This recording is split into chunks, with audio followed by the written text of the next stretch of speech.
Bhubaneswar new Delhi তেজস্বী রাজধানী express ট্রেনের সংরক্ষিত কামরা থেকে ট্রলি ব্যাগ ভর্তি প্রচুর মাত্রায় গাঁজা উদ্ধার করল পুরুলিয়া রেল পুলিশ। শনিবার আনারা রেল স্টেশনে গাঁজা ভর্তি ওই ট্রলি ব্যাগটি নামানো হয়। গোপন সূত্রে খবর পেয়ে আরপিএফ ও জিআরপি পুলিশ অভিযান চালিয়ে এই সাফল্য পায়। জানা গিয়েছে ওই ট্রলি ব্যাগ প্লাস্টিকে 11টি প্লাস্টিক প্যাকেটে মোড়া ছিল ওই গাঁজাগুলি। গোটা ঘটনার রেলের আরপিএফ ও জিআরপি থানার পুলিশ তদন্ত শুরু করেছে। ये लड़की लोग मेरा तत्काल में टिकट नहीं है, लड़के लोग खड़ी हैं सर, मेरे को तो बताना कितने टाइम है वो आप ऑफिस में बताइएगा।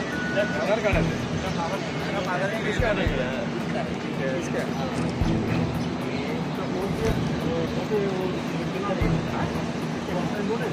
देखिए ये नहीं लगा कि इसको इसको छोड़